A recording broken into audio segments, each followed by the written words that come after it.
Pai do Senhor, meus irmãos, quero ler um texto hoje, até longo, mas é necessário, que traz como epígrafe ou como título a parábola do filho pródigo. Diz assim: foi Jesus que Jesus disse, um certo homem tinha 2 filhos, e o mais moço dele disse ao pai: dar-me parte da fazenda que me pertence. E ele repartiu por ele a fazenda. Isso é, partiu por eles, deu a cada um dos 2 filhos a parte que eles pediram, que ele pediu. Pouco tempo depois, o filho mais novo, juntando tudo, partiu para uma terra longínqua, além de desperdiçou a fazenda, vivendo dissolutamente. Havendo ele gastado tudo, houve naquela terra uma grande fome, e comia uma grande fome, e começou a padecer necessidade. E chegou-se a um dos cidadãos daquela terra, o qual mandou para os seus campos apacentar porcos, e desejava encher os seus estômagos com as bolotas que os porcos comiam, e ninguém lhe dava nada.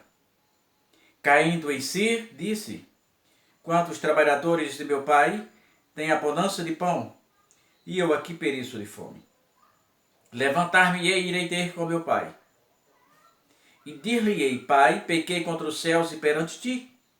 Já não sou digno de ser chamado teu filho, mas faze-me como um dos teus trabalhadores. Levantando-se, foi para o seu pai.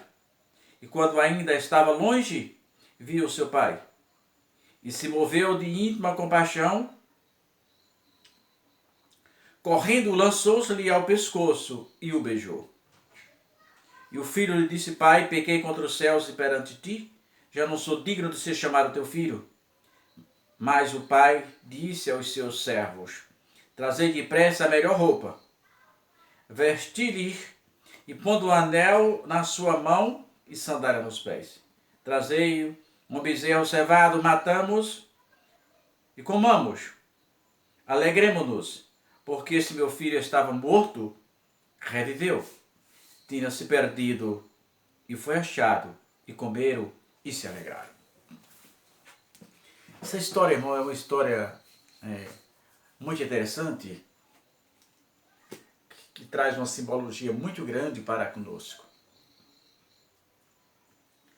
Às vezes, no calor da mocidade, as pessoas procuram aventuras, e algumas delas não traz tanto prejuízo, mas outras traz consequências desastrosas.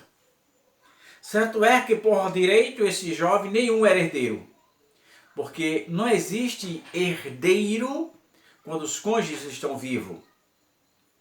E pelo que parece, esse homem não era viúvo. Aí, ele pede ao pai. Uma coisa que é bom lembrar é que, apesar da gente falar só nesse que perdeu a sua herança, mas na verdade o pai repartiu em tamanhos iguais e deu a cada um a sua porção. O outro não usou, mas o mais novo desperdiçou tudo. E quando tinha dinheiro, tinha muitos amigos. Mas o dinheiro acabou, a fome chegou naquela terra, e fazer o quê?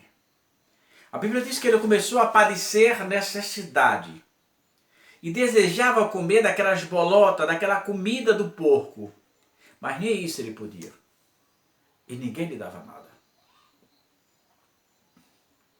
Mas como que ele estivesse em um estado de dormência espiritual, como que ele estivesse vivendo um êxtase, ele a desperta. Ele despertou. E ele despertou e viu a vida que ele estava levando em comparativo à vida que tinha na casa do seu pai. E fez uma análise e disse: não, essa vida não é para mim. Eu sei que eu errei, que eu pequei. Eu sei que não sou digno mais de ser chamado. Ele disse: eu vou me levantar. E eu vou ter com meu pai. E lá eu vou falar: pai, eu pequei contra os céus e perante ti já não sou digno de ser chamado teu filho. Mas aceita-me como um dos teus trabalhadores. E assim ele fez, juntou tudo o que tinha. E veio para a casa do pai, não para que fosse aceito como filho, mas apenas para trabalhar. Apenas para se manter, comer, viver, sobreviver, levar uma vida como qualquer um trabalhador. Sem nenhum título de nobreza, sem uma aliança no dedo, sem uma sandália nos pés. Mas a Bíblia diz que quando ele se aproxima de casa, o pai o viu de longe e se moveu de íntima compaixão e correu ao encontro dele. Chegou lá, o pai abraçou e beijou, mas ele foi sincero. Ele disse: pai, eu pequei contra os céus e perante ti. Eu não sou digno que o Senhor me chame, né? Eu não sou digno de ser teu filho, mas eu só quero trabalhar, só quero que o Senhor me aceite como um dos seus trabalhadores. O pai imediatamente disse: traz a melhor roupa. Traga o anel e coloca a sandália nos pés. Traz um bezerro cevado, matamos e comamos, porque esse nosso filho estava morto e reviveu, estava perdido e foi achado.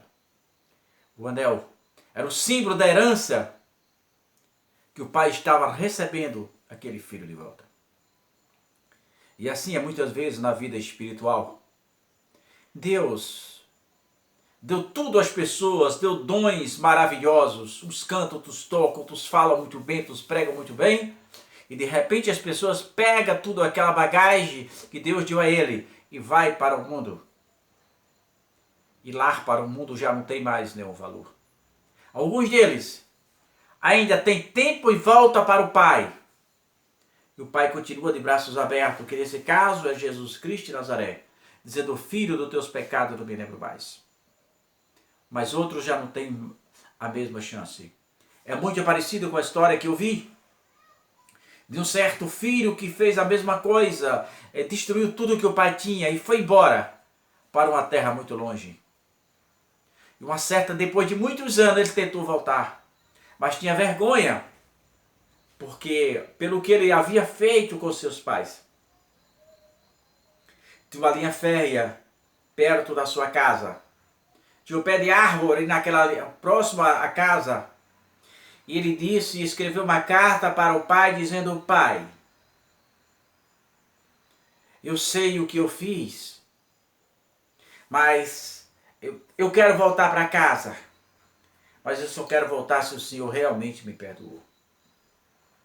Pai, se o Senhor ainda me recebe de volta, pegue uma bandeira branca e coloca naquela árvore que está próximo à sua casa, à nossa casa.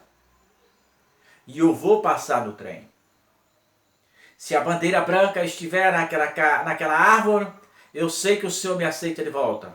Mas se a bandeira branca não estiver, eu não desço daquele trem, eu passo novamente. Pois eu feri muito o Senhor. O Senhor não é obrigado a me perdoar. E assim, depois de tempo, ele resolveu pegar o trem que passava próximo da sua casa. O seu coração borbulhava.